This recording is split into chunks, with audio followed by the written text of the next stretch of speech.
Apa dia function NNM ni? Dia akan masuk dalam badan kita, repair badan kita, dia akan produce NAD, iaitu badan apa yang badan kita perlu. Saya ada sleep disc, saya dah menopause. Bila kita ada sleep disc dan menopause, first kali yang kita akan rasa ialah sakit pinggang, sakit badan, semayang start semayang kursi. Demi Allah, siapa pernah jumpa saya kat arena, saya semayang pakai kursi. Masa time tu saya kata, ya Allah Tuhanku, azabnya. Orang lain semayang elok je, kita kena tarik kursi. Lepas tu duduk.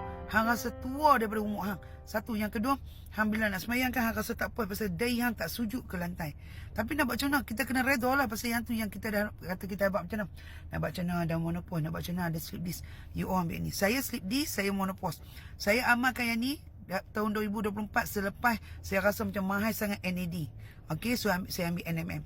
NMM ni sebelum tu cerita yang viral lah ni, cerita pasal kulit cantik. Yang kita tak ambil NMM untuk kulit cantik, yang kita ambil NMM untuk reverse aging supaya badan kita produce NAD.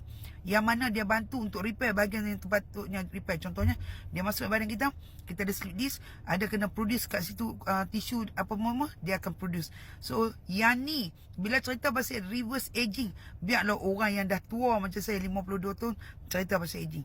Orang umur 20 lebih cerita aging, 30 lebih cerita aging, 40 lebih cerita aging. Ni nak abang main kat hantar dah aging tu apa dia. Hantar dah aging tu apa dia. Especially apa yang dah menopause. Bangun tidur, hampa rasa rambut hampa luruh, hampa rasa kuku rapuh, hampa rasa letih. Letih yang amat-amat sangat. Dengar orang cakap pun letih. Tengok diri sendiri pun letih. Hai, letih sungguh lah aku. So, mengelakkan letih tu, yang mood you all jadi swing, you all ambil NMN ni. NMN ni.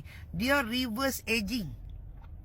Bila reverse aging, benefit dia akan main kat muka.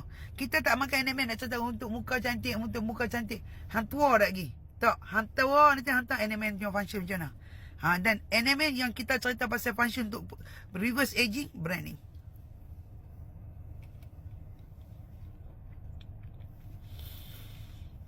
Satu saja sudah. Trust me. Berbaloi investment.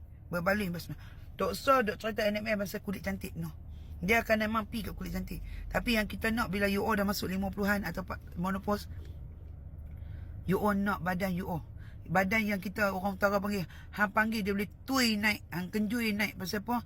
Penatnya badan kita bila sebelum kita masuk menopause, hampa tunggu bila hampa dah menopause. Hampa bangun tidur, hampa rasa, ya Allah, penatnya. Saya demi Allah, saya tak ada hot flash. Saya tak ada rambut guguk. Saya tak ada. Pasal apa? Saya ambil the best supplement, NMN. Yang ni.